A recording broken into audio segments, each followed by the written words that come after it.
Mister Jagannatham, ఇది రాతికోట. యమపాశం అని పిలువబడే ఆంధ్ర సెంట్రల్ జైలు. ఇండియాలోకెల్లా, నోనో ఆసియాలోకెల్లా ఇది అతి పటిష్టమైన జైలు. ఎన్ని ప్రయత్నాలు చేసినా నేరస్తుడు ఇందులో నుంచి తప్పించుకోవటం అసాధ్యం. ఐసి యమపాశ నుంచి ఎవడూ ఎలా తప్పించుకోలేడో ఇది అంతే అన్నమాట. ఎస్, నగరానికి దూరంగా ఎత్తైన కొండ మీద ఉంది. ఒక పక్క భయంకరమైన లోయ, మరొక పక్క ఎత్తైన గోడలు, కరెంట్ ఫెన్సింగ్, కట్టుదిట్టమైన కాపలాలు. It is impossible to escape from this jail. Even then there are so many complications. సాధారణంగా ఈ జైలుకి సూపరింట్ గా రావాలంటే ఎవరైనా సరే వెనుకంజ వేస్తారు. అలాంటిది కావాలనే మీరు ఈ జైలుకి సూపరింట్ గా వస్తున్నారంటే మిమ్మల్ని అభినందించి తీరాలి.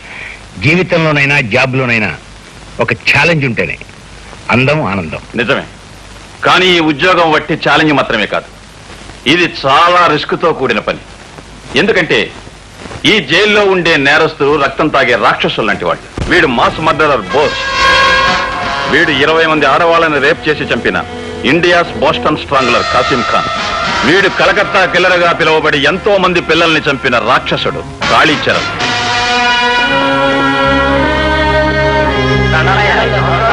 Good morning sir.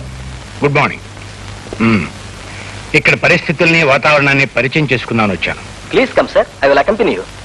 ఏమిటి పరమేశ్వరరావు, జ్వరం వచ్చి ఎండలో పడుకునేవేమిటి? అమ్మా, నీకు జ్వరం పూర్తిగా తగ్గిపోయిందయ్యా. తగ్గిపోయిందనని అన్నం తెచ్చుకు తినేవు.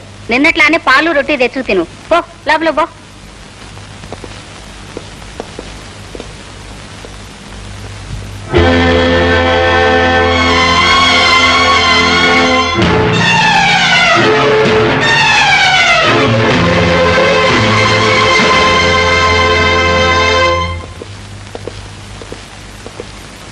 వాట్ మిస్ రాజా, ఎవరావిడే? ఈ రాక్షసు లాంటి మనుషుల మధ్య ఆవిడకేం పని? ఆవిడికి జైలుతో 20 ఏళ్ల అనుబంధం ఉంది సార్. బాధల్లో ఉన్న మనుషులంటే చాలా జాలి. కన్న తల్లిలా ఖైదీల కష్ట సుఖాలు కనుక్కుంటూ ఉంటుంది.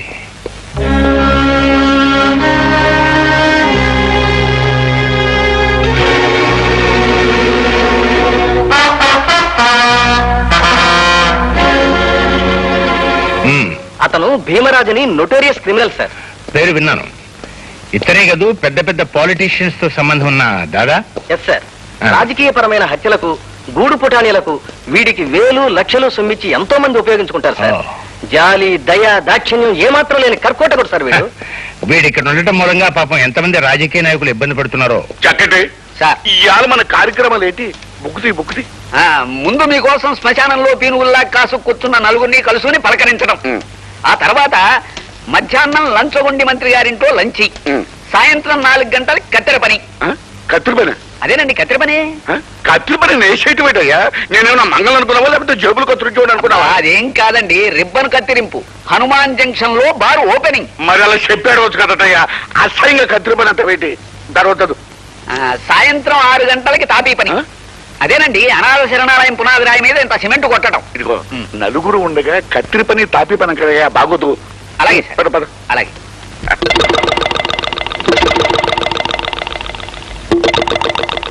సార్, ఒక సీక్రెట్ మెసేజ్. మీరు కూడా వెళ్ళండియ్యా, ఇదేదో చీకరెట్ అంట. ఆ చీకరెట్ చక్కటి చెవులు చెప్పు.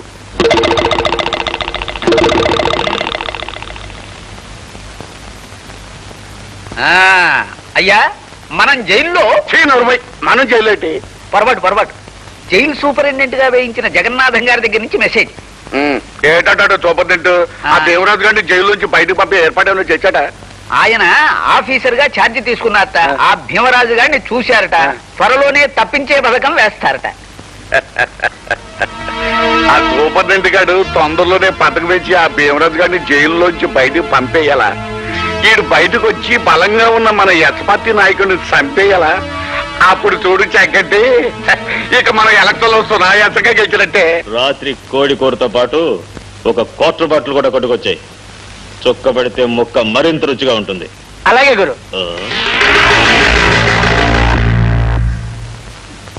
నీకు నీవారు లేరు,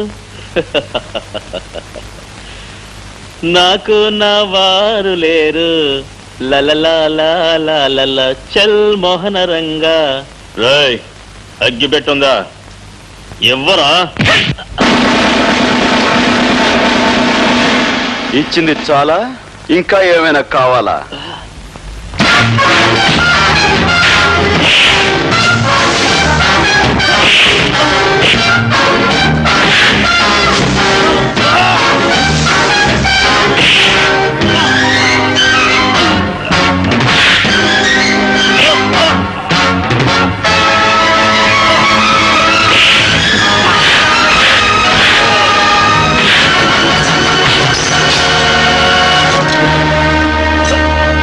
బయట ప్రపంచంలో నువ్వు పెద్ద పులివి కావచ్చు, సింహానివి కావచ్చు, కానీ ఇక్కడ మాత్రం నువ్వు ఒక కుక్కవి. పొరపాటుగాను పొగరుగాను ప్రవర్తించావంటే నీ రక్తం కళ్ళ చూస్తాను. జాగ్రత్త. జాగ్రత్తగా ఉండవలసింది వాళ్ళు కాదు మిస్టర్ గోపి, బాధ్యత గల ఆఫీసర్లమైన మనం. అధికారం అవకాశం చేతిలో ఉన్నాయి కదా అని ఒళ్ళుపై తెలియని కోపంతో ఖైదీలను కొట్టి గాయపరచడం చాలా పొరపాటు. అతను పొగరుగాను పొరపాటుగాను ప్రవర్తిస్తే నోరు మూసుకుని కూర్చోమంటారా? రూల్స్ ప్రకారం పై అధికారులకు రిపోర్ట్ ఇవ్వాలి. సార్, మీ తల్లిని గాని మీ చెల్లిని గాని ఎవరైనా మీ కళ్ళ ముందే అవమానపరిస్తే ఆగి రూల్స్ ప్రకారం కంప్లైంట్ ఇస్తారా, లేక అక్కడికక్కడే అతనికి బుద్ధి చెప్తారా? ఏమిటి నువ్వు అనేది? అవును సార్, తల్లిని చెల్లిని ఎవరో పరాయివాడు మాట అంటే నోరు మూసుకుని ఊరుకునేవాడు పౌరుషం ఉన్న మగాడు కాదు. అంటే ఆ శారదమ్మ మా అమ్మ. నేను నీకు అమ్మను గనక నువ్వు నన్ను గౌరవంగా అభిమానంగా చూస్తున్నావని అందరూ అలాగే చూడాలని ఎక్కడుందిరా? అదే మాటమ్మా, నువ్వు నన్ను ఎలా చూసుకుంటున్నావో ఆ జైల్లో ఉన్న ప్రతి దొంగ విధవని అలాగే చూసుకుంటున్నావు కదా. అయినా వాళ్ళకి మంచి మర్యాద. ఇదిగో, నువ్వు అసలు ఏం పని చేయకు, అరబెట్టు. అవును, ఏం చెప్తున్నాను? ఎప్పుడో నా చిన్నప్పుడు ఏదో పని చేసావంటే అర్థం ఉంది. ఇప్పుడు నేను ఇంత పెద్ద ఆఫీసర్ అయ్యాను కదా, ఇప్పుడు కూడా ఆ జైల్లో ఉన్న దొంగ విధవల గురించి నీకు అలవాటు లేని పని ఎందుకురా? అలవాటు పొల్లట. ఎన్ని గొప్ప గొప్ప పనులు చేస్తున్నాను. ఏమిట్రా నువ్వు చేస్తున్న గొప్ప గొప్ప పనులు? అక్కడ నేను ఒక మాటన వాడి బూజు దులిపిస్తానా? ఇదిగో ఇక్కడ ఇంటి బూజు దులుపుతాను. ఇంత చేసినా ఒక్క ముద్దు, నుదురు మీద ఒక్క ముద్దు ఇచ్చి, ఒరే గోపి ఇవాళ గ్రేట్ రా అంటే ఈ అల్పజీవి ఎంత సంతోషిస్తుంది. అబ్బే అదేమీ లేదు. పోమా, అసలు ఇండియాలో ఉన్న తల్లులందరూ ఇంతే. చేసిన పని గుర్తింపు ఉండదు కదా. ఒరే నాన్న, నిజంగా నువ్వేదైనా గొప్ప పని చేసి నేను తలెత్తి చూడాల్సినంత ఎత్తికి ఎదిగిపోయిన రోజున నువ్వు అడగక్కర్లేదురా. ముద్దైనా దీవెనైనా నేనే ఇస్తాను. సరే, చూస్తూ ఉండు.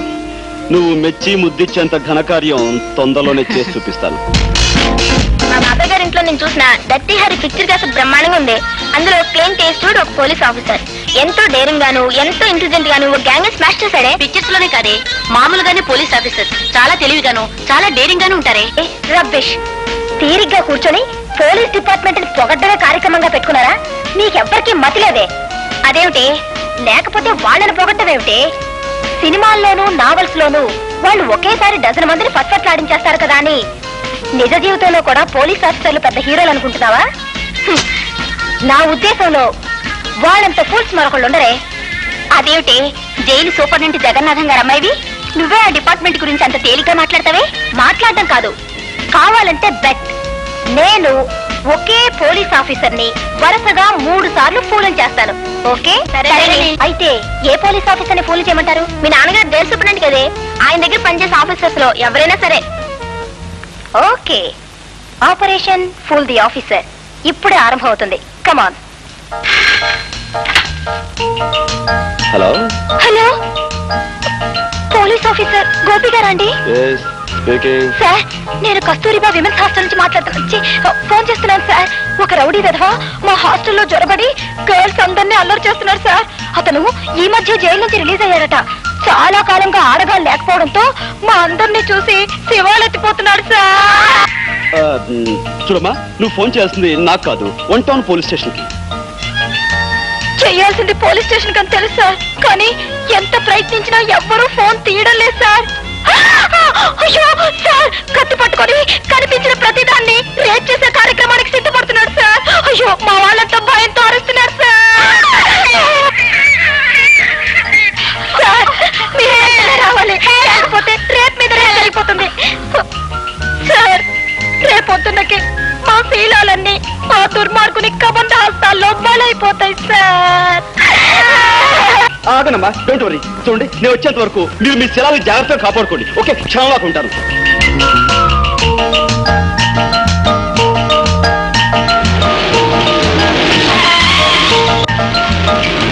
సార్, మీరేనా police officer? Yes, I am Officer Gopi. అమ్మయ్య. Where is that bloody rapist? అదిగో ఆ అటువైపు పరిగెత్తాడు. ఏమ్మా వాడి వల్ల మీకేమీ ప్రమాదం జరగలేదు కదా? మా ఫ్రెండ్ లత్తో అదే దీంతో వాడు ప్రోగ్రాం ప్రారంభించబోయాడు. అందరం కలిసి అరిచేసరికి అదిగో ఆ కనిపించే వార్డెన్ గారు కొంపలోకి దూరాడు. కొంప తీసి ఆవునేమైనా చేస్తారేమో. సార్ సార్ ఎస్, తలుపు కొట్టకండి. వాడి కార్యక్రమం డిస్టర్బ్ అయిందనే కోపంతో ఆవిడ్ని పొడి చేస్తాడేమో. సార్ వాడిలాగా గొట్టం పుచ్చుకొని పాకి చప్పుడు కాకుండా పైకి ఇటికీలోంచి దిగడం మంచిది. గొట్టం నేను. సార్ ప్లీజ్ మా వార్డెన్ గారి ప్రాణాలు కాపాడండి. All right.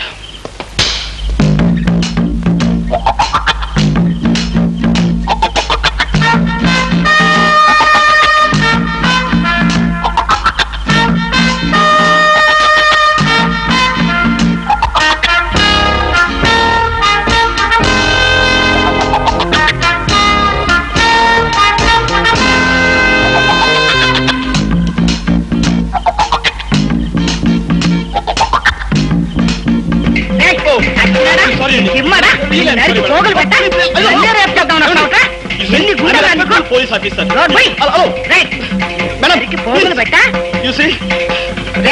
దొంగ వెధవా, ఇప్పుడు కాదా 20 సంవత్సరాలకు ముందు వస్తుంది. నిన్ను ఒక ఆట ఆడించుండేదండ్రా నేను.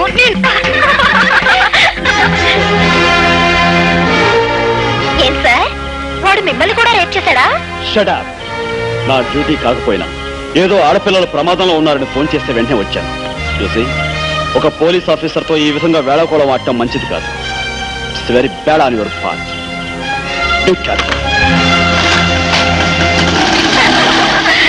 చూసారా, ఒకసారి అయింది, ఇంకా 2 సార్లు.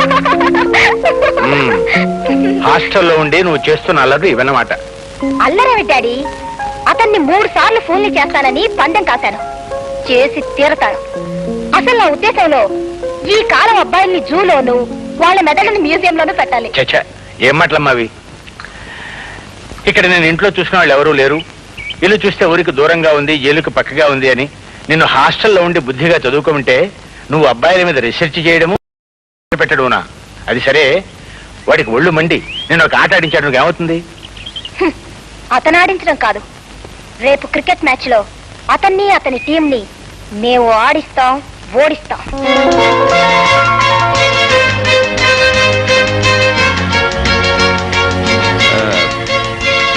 టైల్.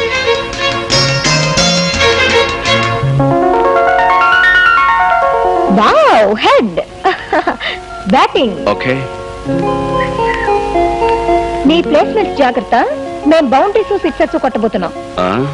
మా ఫీల్డ్ ప్లేస్మెంట్స్ నీకు తెలుసా? ఏమిటది? No covers, no extra covers, 2 silly points, 1 deep gully.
Hello, second time.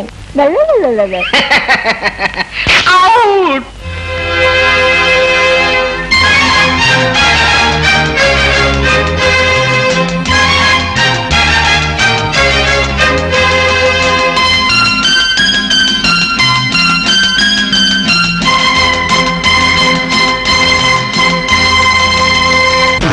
My dear officers, ఏ మనిషి పేరు చెబితే పసిపిల్లలు పాలు తాగటం మానేస్తారో, ఏ మనిషి పేరు వినబడితే వ్యాపారస్తులు తమ ఇనపెట్టెలు కూడా విడిచి పారిపోతారో ఆ గండ్రగొడ్డలి మన జైలుకు వస్తున్నాడు. అతను 23 హత్యలు చేశాడు. అతి దారుణంగా తలలు నరికి వీధి గుమ్మాలకు వేలాడగట్టాడు. అడవిలో జంతువును వేటాడినట్టుగా వేటాడి పోలీసులు అతన్ని పట్టుకున్నారు. ఉరిశిక్ష పడింది. ప్రెసిడెంట్ దగ్గర నుంచి కన్ఫర్మేషన్ వచ్చే వరకు అతను ఈ జైల్లోనే ఉంటాడు. సార్, అంతమంది మనుషుల ప్రాణాలు తీసిన ఆ నరరూప రాక్షసుని ఉరి తీయడానికి కూడా ఇంకా ఫార్మాలిటీస్ ఏమిటి సార్? న్యాయానికి చట్టానికి చాలా తేడా ఉంది mister Gopi. You can't neglect the formalities. చూడండి, అతను తప్పించుకోకుండా చూడవలసిన బాధ్యత మనపై ఉంది. అతి ప్రమాదకరమైన ఆ మనిషిని చాలా కట్టుదిట్టాలతో మనం కాపలా కాయాలి. ఏమాత్రం పొరపాటు జరిగినా, అశ్రద్ధ జరిగినా ఇంతకాలం మన జైలుకున్న పరువు ప్రతిష్టలన్నీ మంట కలిసిపోతాయి. ఓకే?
ఏమిటా చూపు? పద, సెల్ చూపిస్తాను. అడవిలో జంతువుల పొగరుగా నడిస్తే పడగలవు. కాళ్ళకి చేతులకు సంకెళ్ళున్నాయని గుర్తుంచుకో. మో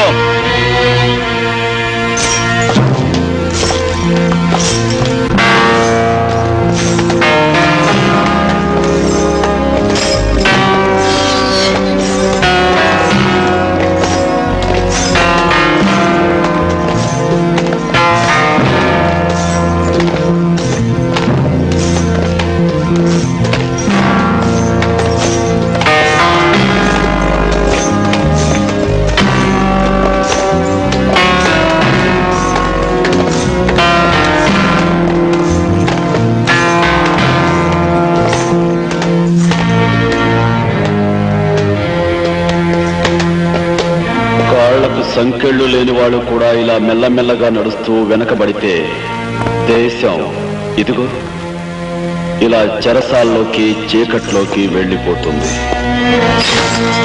గుర్తుంచుకో. 52. Yes sir. 53. చెప్తావు sir. 54. 54. 54. 54.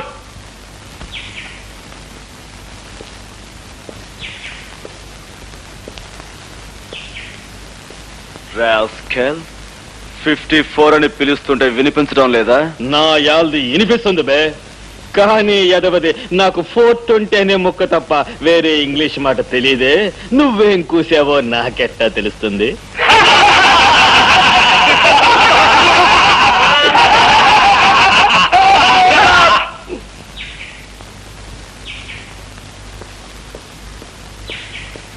Full of an ass.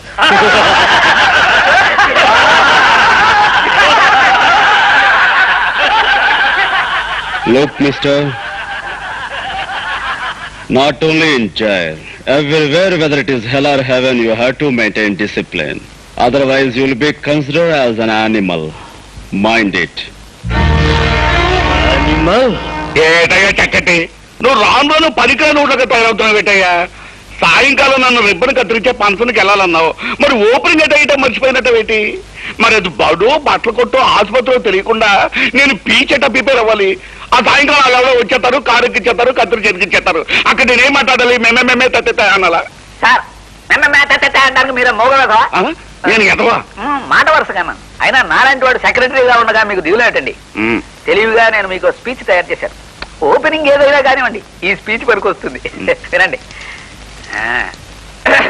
ప్రజలారా, నా చేతులతో ఈ డాష్ కి ప్రారంభోత్సవం చేయడం నా అదృష్టం. డాచా? అదేనండి, ఆ డాష్ లో అది బడైతే బడేనేస్తారు, ఆసుపత్రి అయితే ఆసుపత్రి అనేస్తారు. అమ్మ చక్కటి ఏంటి తెలియదు. చదువుతాడు. ప్రతి మనిషికి ఆడైనా మగైనా సరే ఈ డాష్ తో చాలా అవసరం. ఒక దేశ భవిష్యత్తు ఇలాంటి డాష్ల మీదే ఆధారపడి ఉంటుందని మనవి చేస్తున్నాను. ప్రతి ఇల్లు ఒక డాష్ అవ్వాలి.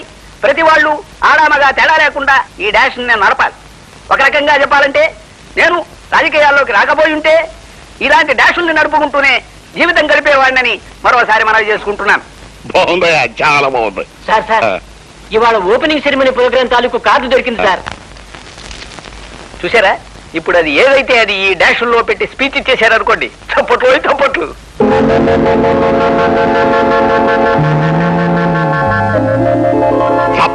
చప్పట్ల చక్కటి నాయాల. ఇందులో ఉన్న పదాన్ని ఆ డాష్ లో పెట్టి చదువు చెప్తాం. మినిమం 3 సార్లు చప్పట్లు పడాలి సార్. ప్రజలారా, మా చేతులతో ఈ మంగళ షాపుకు ప్రారంభోత్సవం చేయడం నా అదృష్టం. ప్రతి మనిషికి ఆడైనా మగైనా సరే ఈ మంగళ షాప్ చాలా అవసరం. ఒక దేశ భవిష్యత్తు ఇలాంటి ఇలాంటి మంగళ షాపుల మీదే ఆధారపడి ఉంటుందని మన పూర్తిగా చదువు, లేకపోతే నిన్ను చంపేస్తాం. ప్రతి ఇల్లు ఓ మంగళ షాప్ అవ్వాలి. ప్రతి వాళ్ళు ఆడా మగ తేడా లేకుండా ఈ మంగళ షాపులు నడపాలి. ఒక రకంగా చెప్పాలంటే నేను రాజకీయాల్లోకి రాకపోయింటే నన్ను క్షమించండి సార్, నేను చదవలేదు. అక్కర్లేదు, వాళ్ళే ఎట్టకు చదవనివ్వరు. నిన్ను తగలట్ట నీ మాటలు నమ్మి ఆ ఊపిరిలో చదివించుంటే చప్పట్లో కాదు.